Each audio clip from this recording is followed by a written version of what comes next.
अस्सलाम वालेकुम, welcome back to our podcast, welcome back to our channel. This is your host Ehsan Zaheer और मेरे साथ मौजूद हैं हमेशा की तरह मेरे बहुत ही प्यारे को होस्ट उस्मान नदीम। और बिल्कुल ठीक ठाक हैं, खुशबाश हैं। मौसम तब्दीली की वजह से जो है वो थोड़े से उदास हैं, लेकिन गुजर जाता है ये टाइम भी, ये वक्त भी गुजर ही जाता है साथ साथ। और इससे ज़्यादा और मैं कुछ आप लोगों को बता नहीं सकता, क्योंकि क्यों जानना क्यों है आप लोगों को, आखिर क्या वजह है ऐसी, क्यों घुसना है। बस ठीक है ना, खुश है वो, क्या उदास क्यों है, नहीं क्यों जानना है उसका तुम्हारा मसला है, तुम उदास होना, इनको क्या वजह, ये क्यों घुसना चाहते हैं हर एक की जिंदगी में। भाईजान जो चल रहा है चलने दो, या जरूरी है कि हर एक की जिंदगी में घुसना है कि भाई क्या हो रहा है। नहीं, इतनी भी उनको आदत नहीं जितनी तुझे है। ये होता है, मतलब मुझे भी है, उम्मीद है कि आपको होगी, पीछे भाई बैठे हैं उनको होगी कि क्यों है, कैसे है, क्या हो रहा है, क्या वजह है।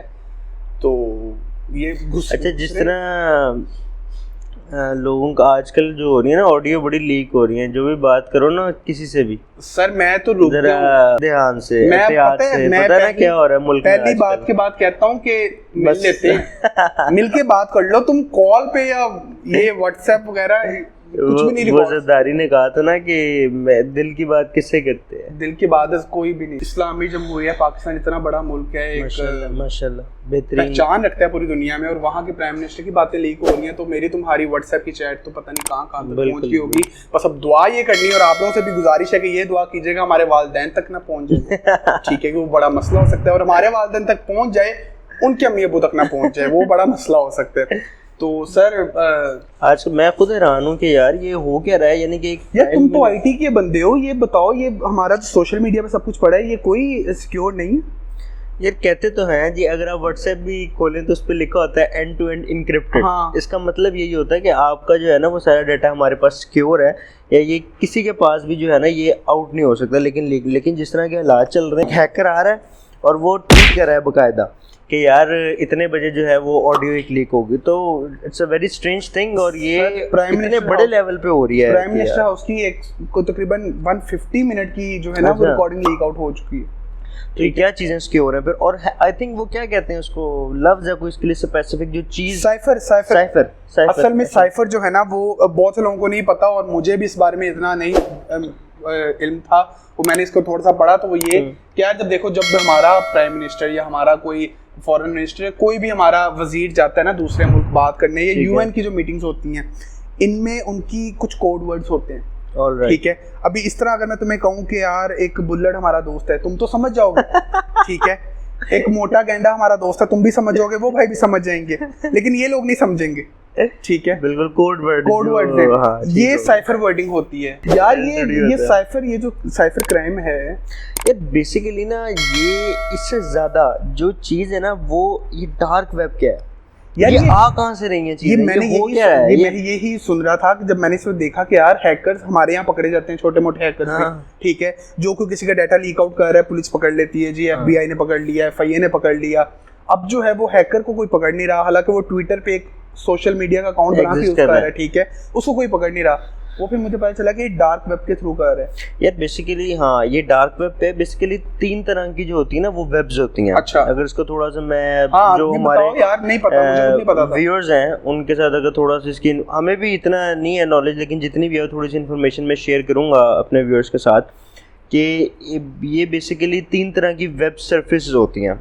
अच्छा। एक होती है सरफेस वेब, ठीक है, जिस पे हम लोग ब्राउजिंग कर रहे होते हैं, जिस पे गूगल, फेसबुक, कोई भी और वेबसाइट, हाँ, ये चीज़ जो हम नॉर्मली यूज़ कर रहे होते हैं, ये सब कुछ एक सरफेस वेब पे होती है। उसके बाद एक होती है डीप वेब, एग्जैक्टली। इसके बाद होती है डीप वेब, जिस पे हमारे बैंकिंग ट्रांजैक्शंस, जिस पे हमारी पेमेंट इंटीग्रेशंस के जो मॉड्यूल्स बने हुए हैं, इंटेलिजेंस का सारा काम, साइबर सिक्योरिटी, यानी कि जो नेक्स्ट लेवल होता है ना, जो सिक्योरिटी से रिलेटेड होता है, इनक्रिप्टेड सारा हमारा डाटा होता है, वो उस हमारी उस पे डीप वेब पे होता है। अब इसके बाद हमारी थर्ड सरफेस जो होती है वो डार्क वेब की सरफेस होती है। अच्छा, अब डार्क वेब की एक बहुत बड़ी कम्युनिटी है, लोगों को ना पता है ना इस चीज़ का होता है कि ये छोटी सी कम्युनिटी होगी, लेकिन आप यकीन करें इसके 2.5 मिलियन 2.5 मिलियन डेली यूजर्स हैं।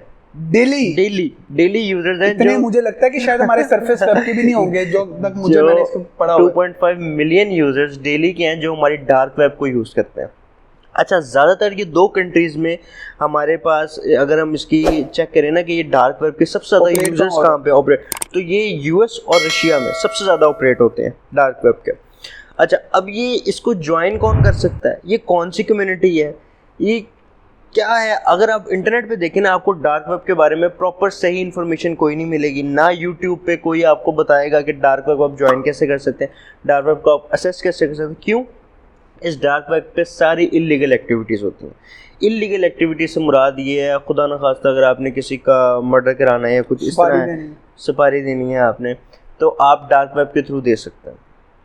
आपने कोई, अब बहुत सारी और एग्जांपल्स आ जाती हैं। यार ये मैं पिछले दिन एक इंटरव्यू सुन रहा था, उसमें उसने कहा था कि पाकिस्तान से एक ऑपरेट कर रहा था बंदा जो कि ह्यूमन ट्रैफिकिंग करता था। यहाँ मतलब डार्क वेब पे गेम्स होती हैं, पैसा लगाया जाता है कि आप लोग ये काम करो, हम आपको इतने डॉलर्स देंगे। तो पाकिस्तान से वो ऑपरेट कर रहा था और वो लोगों पे तशद्दुद करता था, उसको पैसे मिलते थे, उसको पकड़ लिया, उसको बाइज्जत बरी भी कर दिया गया। असल में देखें, डार्क वेब पे वो चल रही होती है लाइव स्ट्रीमिंग, ट्रेडिंग हाँ, लाइव स्ट्रीमिंग भी उस पर चल रही होती है। ठीक है, अगर मैं किसी के साथ कुछ कर रहा हूँ या कुछ इलीगल काम हो रहा है तो मेरे व्यूज़ आ रहे होंगे, मुझे उसके अगेंस्ट पैसे मिल रहे होंगे। तो यानी कि वो एक कम्युनिटी है जिनका माइंडसेट टोटली डिफरेंट है, वो एक क्रिमिनल कम्युनिटी आप उसको कह सकते हैं, ये है।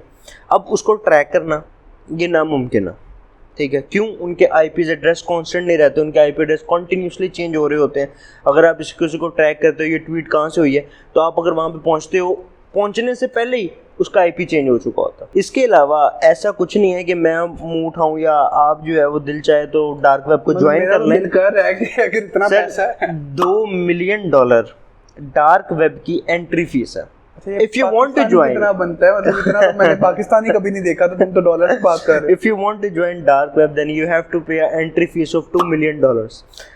तो ये इसकी एंट्री फीस है। अच्छा, अब इसमें भी बड़ी चीज़ें हैं और आप डार्क वेब ज्वाइन नहीं कर सकते। नहीं, अच्छा, अगर मेरे पास $2 मिलियन हो जाते हैं तो मैं किस बंदे के पास लेके जाऊँ कि भाईजान मुझे एडमिशन दे दो? अच्छा, अब इसमें क्या होता है, इसमें ना हर साल डार्क वेब की पूरी कम्युनिटी है, वो हमारे साथ या एक पब्लिकली जो है ना, वो एक टूर्नामेंट, एक गेम आप कह सकते हैं, उसके कॉन्टेस्ट कह सकते हैं, वो प्ले करवाते हैं। ठीक है, उसमें डिफरेंट वो टास्क देते हैं लोगों को। ठीक है, और उसका इनाम पता है कितना होता है? तो गेस करो, $1 बिलियन, $1 अरब जो उस कॉन्टेस्ट को जीतता है। ये लोगों को बातें जो है ना वो लग रही होंगी कि ये पता नहीं कौन सी हवाई बातें करें, लेकिन ये चीज़ इट रियली एग्जिस्ट।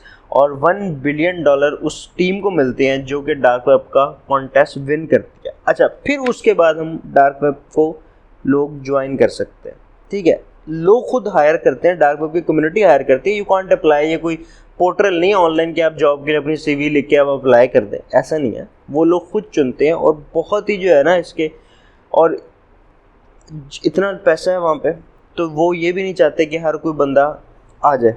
मैं जब इसके बारे में पढ़ रहा था तो मुझे ये भी पता चला कि यहाँ जो है ना डार्क वेब पे स्पेशली ये डॉलर्स नोट की सूरत में यूज़ नहीं होते, ये एक डिजिटल करेंसी है, वो यूज़ होती है। और वो डिजिटल करेंसी जो है वो असल में बनी भी मेरा ख्याल है शायद इसी साइड पे है, जो बिटकॉइन या ये कॉइन्स हैं। आगे इतनी ये अभी इसकी वो है, इतनी ज़्यादा बिटकॉइंस हैं और सॉरी कॉइन्स हैं डिफरेंट हमारे पास, तो ये किधर यूज़ होने हैं?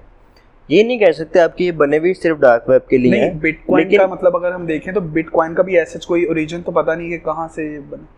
नहीं, ये almost I guess if I am not wrong, ये मैंने कहीं पे पढ़ा था कि 2 मिलियन या फिर कुछ इतने जो है ना बिटकॉइन मैक्सिमम माइन हो सकते हैं, इससे ज़्यादा बिटकॉइन माइन नहीं हो सकते। अच्छा, ठीक है, हाँ, क्योंकि अब देखें सप्लाई एंड चेन का रोल होता है। लास्ट टाइम बिटकॉइन की प्राइस $65,000 तक गई है। ठीक है, अब उसमें ये होता है कि जब हमारे पास है ही मिनिमम रिजर्व बिटकॉइन का, फॉर एग्जांपल हम $2 मिलियन से ज़्यादा बिटकॉइन बना ही नहीं सकते। ठीक है, तो फिर हमारे पास उसकी जब डिमांड उसकी बढ़ती है तो फिर रेट भी उसका बफ चला जाता है। इसके बाद जब हमारी मेटावर्स की दुनिया आ रही है, हमारे पास बहुत सारे और ऑनलाइन पेमेंट चेंज हैं, वहाँ पे इन्होंने ये जो क्रिप्टो करेंसीज है ये उन्होंने लीगलाइज कर दी हैं। यानी कि आपके पास पैसे नहीं हैं आप तो आप ये कॉइन की सूरत में पे कर सकते हैं। तो अब जो दुनिया आ रही है ना, हमारे यहाँ पाकिस्तान में तो अभी कैश का रिवाज नहीं ख़त्म हुआ। अगर आप बाहर के किसी कंट्री ट्रैवल करें वहाँ पे तो ये कैश वाला सिस्टम नहीं है, they have like American express और ये उनके दूसरे कार्ड होते हैं, वो हर जगह वही टैप करते हैं। एक तो ये चीज़ है। अब वो कार्ड भी ख़त्म हो गया, ऑनलाइन पेमेंट ये कॉइन्स की सूरत में हो रहा है। वो अमेज़न स्टोर है, उसमें जाओ आप शॉपिंग करके आ जाओ, पैसे भी ना दो। पैसे देते हैं, पैसे भी ना दो, मतलब आपको पैसे नहीं देने पड़ते। आपकी वो इतनी एडवांस उनके शॉपिंग मार्ट्स हैं वहाँ पे, आप उसको आप निकलते हो और अपनी ट्रॉली को बाहर लेके जाते हो स्टोर से, तो वो आपके अकाउंट से ऑटोमेटिकली डिटेक्ट हो जाते हैं। तो वो they are going very advance और चीज़ें बहुत आगे जा चुकी हैं। ये कॉइन्स की अब आगे दौर ये कॉइन्स का ही है। टू बी वेरी ऑनेस्ट, जिसने खरीदने हैं तो पैसे पूसे थोड़े जोड़े खरीद लो, अभी नहीं ज़रूरत, लेकिन ये मेटावर्स वगैरह में अगर आपको कुछ खरीदना है तो आपको 1500 मिल जाएंगे, 1000-1500 में आ जाएगा, बहुत ज़्यादा आ जाएगा। ध्यान से, और साथ 2 गार्ड रख ली पहले, 2 गार्ड रख ली। वो क्योंकि मैं दिल कर रहा था मेरा कि मैं ले लूँ। जो डार्क वेब है, जिस तरह डीप वेब है, ये सिस्टम भी किसी न किसी ने तो बनाया है ना, ठीक है। सरफेस वेब जैसे गूगल है, सब कुछ बना है। डार्क वेब जिसने बनाया है उसका मकसद कुछ ना कुछ होगा, और अगर इतना सब कुछ गलत हो रहा है तो क्या वो बंद नहीं हो सकता? या उससे कहीं ना कहीं किसी ना किसी को फ़ायदा मिल ही रहा है। लेकिन फ़ायदा तो ऐसे, जहाँ तक मैंने इसको रीड किया, फ़ायदा तो मैंने किसी के मुंह से नहीं सुना कि डार्क वेब का कोई फ़ायदा भी है। लेकिन देखें, जहाँ कम्युनिटी में हर तरह के लोग होते हैं कम्युनिटी में, ठीक है, एक क्रिमिनल्स को एक स्पेस चाहिए, एक ऑनलाइन प्रेजेंस होती है ना, वो भी उन्होंने अपनी एग्जिस्ट रखनी है कि सारे क्रिमिनल्स का एक जो है वो एक एग्जिस्टिंग प्लेस हो जहाँ पे वो इकट्ठे बैठ के जो है वो कोई ना कोई काम कर सकें। तो उसको ऑनलाइन प्रेजेंस को उन्होंने एक डार्क वेब का नाम दे दिया है, और ये कंट्रीज़ में इलीगल है। जो भी हो रहा है ये इलीगल तरीके से ही हो रहा है। ये कोई भी कंट्री इस टाइम दुनिया को उसको प्रमोट नहीं कर रहा। आपके यूट्यूब पे, आपके गूगल पे आपको इसके बारे में कोई ज़्यादा इन्फॉर्मेशन नहीं मिलेगी। लोगों के आर्टिकल्स मिलेंगे, हम जिस तरह बात कर रहे हैं ऊपर से, मतलब हम लोग बात कर रहे हैं, हम लोग उसके अंदर घुस के नहीं बता सकते कि क्या हो रहा है। क्यों ना, इतनी इन्फॉर्मेशन मुझे है ना आपको है। उसकी वजह ये है कि जो डार्क वेब का बंदा होगा ना, कोर इन्फॉर्मेशन उसके पास ही होगी, और वो कभी सामने नहीं आते, कभी भी नहीं आता। उसकी मैंने वजह आपको ऑलरेडी बता दी हुई है, ठीक है, कि वो अपनी कम्युनिटी में ऐसे लोग ऐड ही नहीं करते ना। वो चाहते हैं कि कोई अब इतना ये इजी होता डार्क वेब, गूगल पे इसकी इन्फॉर्मेशन होती, यूट्यूब पे होती, या विकीपीडिया पे पड़ी होती, तो बहुत ज़्यादा शार्प लोग हैं, वो इसी को कॉपी करके देख के डार्क वेब यूज़ ना कर लेते। तो नहीं, वो अपनी कम्युनिटी में किसी को एंटर नहीं करना चाहते।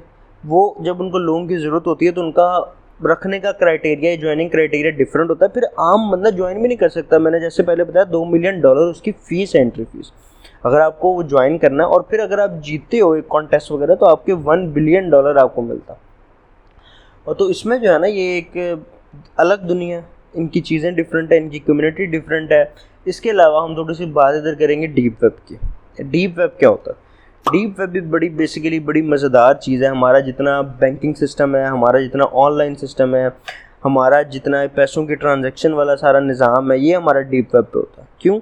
इसमें हमारी पेमेंट से रिलेटेड, इसमें वो भी तो आता है जहाँ हमारे पैसे वगैरह सारे जमा होते हैं। वो क्या नाम है उसका? स्टेट बैंक ना कह देंगे। नहीं, अपना रिजर्व बैंक में होते हैं, स्विस बैंक में होते हैं, रिजर्व बैंक में होते हैं। डीप वेब का यही मैंने पहले भी थोड़ा सा इसका जिक्र किया था कि जितनी हमारी कोर इन्फॉर्मेशन होती है, मतलब हमारी बैंक से रिलेटेड, हमारी सिक्योरिटी से रिलेटेड, हमारी जो इनक्रिप्टेड इन्फॉर्मेशन जो होती है, वो हमारी इस पर डीप वेब पे पड़ी हुई होती है, ठीक है, जिसको हर बंदा असेस नहीं कर सकता। इसमें थोड़ी सी सिक्योरिटी लेयर्स इसमें ज़्यादा होती है as compare to service web. अच्छा, अब हमारे पास जो सबसे ज़्यादा कम्युनिटी बड़ी है ना, वो हमारे पास डीप वेब में है। उसके बाद हमारे पास डार्क वेब में है, फिर उसके बाद हमारे पास सर्विस वेब में। यानी कि डार्क वेब यूज़ कर रहे हैं, बिल्कुल कम है। जो डार्क वेब की कम्युनिटी है वो सर्विस वेब से ज़्यादा बड़ी है। अच्छा, मुझे एक चीज़ बताओ कि ये जो डीप वेब वाले लोग हैं, ये हम तक एक्सेस कर सकते हैं? बिल्कुल कर सकते हैं, हम उन तक नहीं कर सकते। ये वही डार्क वेब वाले उन तक कर सकते हैं? डार्क वेब बिल्कुल कर सकता है। सर, ये तो बड़ा मामला ख़राब है। फिर कुछ भी हो सकता है, पूरी दुनिया का निज़ाम ख़राब हो सकता है। बस बिल्कुल ऐसे ही है, हो सकता है, हो रहा है। और अभी आपके सामने ये चीज़ें आई हैं तो हमने डिस्कशन किया। क्या ये कम्युनिटी इतनी ज़्यादा स्ट्रॉन्ग है कि ये वो भी नहीं रुकवा पा रहे हैं? सर, बहुत ज़्यादा स्ट्रॉन्ग, बहुत ज़्यादा। डार्क वेब दिमाग हिला देगी ऐसी चीज़ें। भाईजान, मैं तो यही कहूँगा यार, बच के रहो, ठीक है। अपनी जो है वो बातें भी जो है वो ध्यान से करें, क्योंकि हमारा कोई भी चीज़ जो है ना वो सिक्योर नहीं है। तो ध्यान से एहतियात करें, अपना ख्याल रखें, और सर्दियाँ आ रही हैं, बच के रहें लोगों से, धुंध से, क्योंकि धुंध में आपको पता है मसले मसाइल हो जाते हैं। आते जाते ज़रा लेट नाइट ना निकलें बाहर, जल्दी घर आएँ, जल्दी सो जाएँ।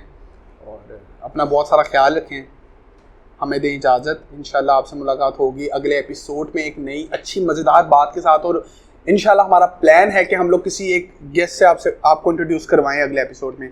तो तब तक आप लोग स्टे ट्यून और सब्सक्राइब करना मत भूलिएगा। इधर भाईजान घूमते फिरते रहते हैं कहीं, इनको ज़रा बेल आइकन को दबा दें, आप लोगों को अच्छा लगेगा, इत्मीनान होगा, दिली तसल्ली होगी। और अगर ना हुई तो फिर एक दफ़ा दोबारा दबा के देखिएगा, दोबारा हो जाएगी, ठीक है। फिर वो ना हो जाए। हाँ, फिर मुझे और इसको दें इजाज़त। और हमें कमेंट सेक्शन में यार बता दिया करें काइंडली कि किस तरह का आपको लगे, कोई ना कोई टॉपिक जो आप लोग सुनना चाहते हैं सजेस्ट कर दिया करें, ताकि हम उस पर आपके लिए इन्फॉर्मेशन जो थोड़ी बहुत है वो आपको प्रोवाइड कर सकें। थैंक यू सो मच, अल्लाह हाफिज़।